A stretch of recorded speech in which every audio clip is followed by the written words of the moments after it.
Welcome to Comic Power. I am your host, Comic Killer 72. Today we're doing a new segment called the Quick Flip.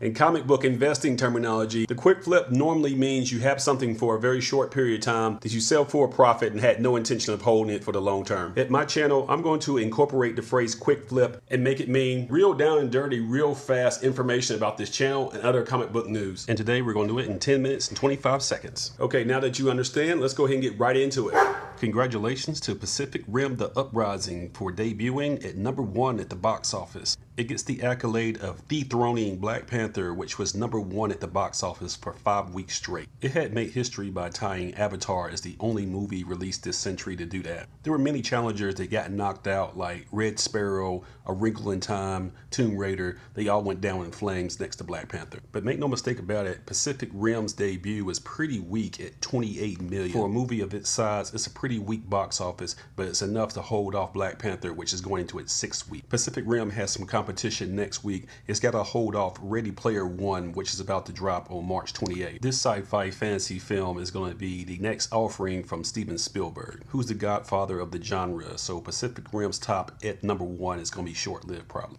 Although it got knocked off of the #1 spot, Black Panther did make some more history. It just passed the Avengers as the all-time domestic grossing comic book movie at $631 million to the Avengers' $623 million. It's also in earshot of passing the Avengers' worldwide total of $1.5 billion. Black Panther, at the time I made this video, is standing at $1.2 billion. I expect for it to stay in theaters until the Infinity War drops on April 28th. So breaking the Avengers record is pretty much certain. Black Panther is a phenomenon. Nobody could have seen this coming, not at this level. I need to issue a correction. Last week, I used imagery from the Ali-Frazier fight to illustrate Black Panther's dominance at the box office. I used the phrase, "down goes Frazier," which is not historically accurate to Ali-Frazier, but that phrase is famous from the Foreman-Frazier fight, which wasn't really a fight at all because Foreman destroyed it. I apologize for the error. I always try to get everything accurate. And when I don't, I'm man enough to admit that I made a mistake and issue a retraction. Next up, DC has released an official logo for the upcoming Shazam movie in 2019. As for the logo, I actually like it. It shows strength, but yet playfulness. From what we're hearing so far, the Shazam movie is going to be a departure from the grim and dark looking stuff we've been getting from the DC movie so far. From what we're hearing, it's going to be a comic book version of the movie Big from Tom Hanks. So expect high levels of comedy like you're getting from Marvel with Ant-Man and Guardians of the Galaxy. However, I was very critical of the costume. I know these are set pictures. There may be CGI or other context we don't know about, but so far what I've seen has not looked good. Especially the cape, which looks like your grandmother's living room curtain. The best case scenario is that Warner Brothers can invest about $100 million in this and make about $450 at the box office, and that would be good. Worst case scenario is they may have Jingle All the Way, that forgetful Arnold Schwarzenegger Christmas movie about a busy father who has to find a way to get a Turbo Man action figure for his son for Christmas, which is the new hot toy, which is sold out, of course. And because movies, he winds up participating in a parade where he dresses up like the Turbo Man toy. And saying that, if they're not careful, then Shazam could look like Jingle All the Way, a campy looking hero in a padded bright red suit taking place in Christmas. I'm crossing my fingers that it will be good, but I feel kind of about it. And this comes down to trust, because we trust Marvel to do the right thing, but so far we have no reason to trust DC. Remember, trust is like an eraser. It gets smaller and smaller after every mistake, and DC has made a lot of them. And some of you are mad at me for telling you the obvious, that the DC movies have sucked overall, but don't send your hate mail to me. Send it to Kevin Tsujihara, the chairman and CEO of Warner Brothers, for his massive incompetence. So you know what's next. Next up is the speculation pick of the week.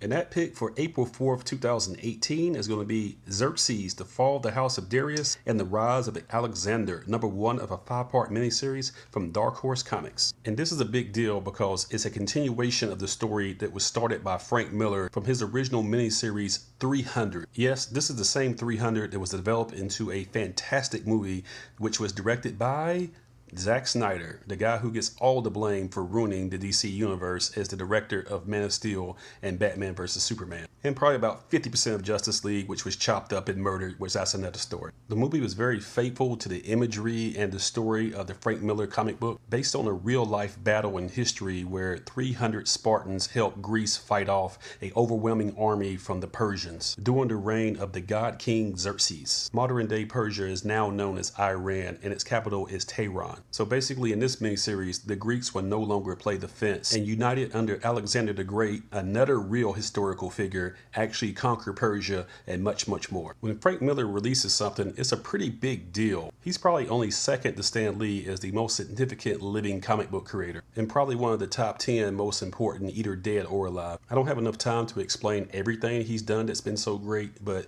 one of them was The Dark Knight Returns, which is the story of an older, grittier Batman that gets into a fight with Superman, and he designs a special suit of armor to take on the Man of Tomorrow. Of course, this was depicted in the live-action Batman vs. Superman movie. Once again, I didn't like the movie overall, but the visuals, including this costume, look great. So yeah, you definitely want to pick this up. The runner-up this week is Analog #1 from Image Comics. Any other week, this would have been the pick of the week. It has an awesome premise. It's about 5 years in the future where secrets cannot be traded over the internet due to massive data breaches. So the most sensitive secrets in the world are entrusted to armed couriers. In the series, we'll be following one of those couriers named Jack McGinnis. He's got a gun in one hand and a briefcase handcuffed to the other, and he has to deliver information in the world of spies, mercs, fascists. It's written by Gary Dungan, who's famous for writing Deadpool, Star Wars Chewbacca, Guardians of the Galaxy, The Avengers, and more. He's one of those guys like Donny Cates last year who's been writing really good stuff, and it's time for a breakout. And this could be it. The print run's gonna be very low because he isn't a big name, but I would highly recommend you get this, both cover A and cover B.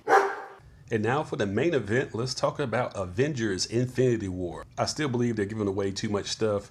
I want to go into the movie theater with some surprises. I imagine this is for casual fans to get them excited to turn out, because I was sold back in 2012 when they gave us that Thanos cameo at the end credit. I'm like, yep, we're getting the Infinity Gauntlet eventually. I would have bought a ticket back then in advance. I mean, we're getting so much stuff. It's just overwhelming. Like Iron Spider, check. A bearded Captain America with a new shield, check. A new Iron Man armor, check. A massive battle scene in Wakanda, check. An individual battle between Captain America and Thanos that Captain America knows he can't win, check. And this is pulled directly from the comics, by the way, in the Infinity Gauntlet miniseries. The movie is going to borrow heavily from Thanos' Quest, a 2-part graphic novel which breaks down how he got all 6 Infinity Gems. It was published back in 1990, written by Jim Starlin, who's the architect of the cosmic universe with Marvel, and is drawn superbly by Ron Lim. The Avengers 4 next year, which has no title, most likely will be based on the Infinity Gauntlet. I expect Avengers Part 3 and Part 4 to be like Star Wars, where Avengers 3 is going to be the Infinity War. That's going to be like Empire Strikes Back, and Thanos is going to be the Darth Vader of this, where your heroes lose and lose big, and someone's going to die. I'm looking at you, Vision. Avengers 4 is going to draw more from the Infinity Gauntlet, and it's going to be like Return of the Jedi. And against all odds, our heroes will find some type of way to win it. But as of right now in the Infinity War, Thanos is throwing moons. He's literally throwing freaking moons. You know, if I was Hawkeye, I'd be like, you know, guys, I'm sitting this one out. I don't think shooting an arrow at this guy is going to work at all. As we get closer to the actual release of this movie, I will explain more about the Infinity Gauntlet and what the gems mean. As a starting point, think of it as the Lord of the Rings. Instead of the Rings of Power, it's going to be 6 Infinity Gems, also known as the Infinity Stones. Let's address a rumor while we're here as well, and that rumor is that the Silver Surfer will make a surprise appearance in the Infinity War movie. I want to shut this down right now. This is not true. I repeat, not true. It was first reported by Metacritic.com at their website, where they listed the name of some obscure actor on the cast list. This has not been listed at the more reputable site, which is IMDb. I think that Metacritic is crying wolf, trying to get some clickbait, but long term, they're going to hurt their credibility when this does not happen. And it's not going to happen. So if you heard the story, just throw it out because it's garbage. The Silver Surfer, Doctor Doom, and Galactus all belong to Fox under the Fantastic Four umbrella. And yes, it is true that Disney, the parent company of Marvel, is trying to buy Fox, which would give them the rights to these characters. That hasn't happened yet. We got years of oversight, government regulation, and legal leads to work out. So Silver Surfer, that's not happening. So this is either clickbait or it could be counterintelligence by Marvel, where they'll try to throw you off the scent on purpose with some erroneous information, and they can sneak in another unannounced guest star that you wasn't thinking about. Speak up in the comment section if you have any theories about who will be that unannounced guest star. You know the drill. Subscribe to this channel, give it a thumbs up, and share it on social media so others can learn about comic power. Once again, thank you to all my subscribers and viewers. It only gets better from here.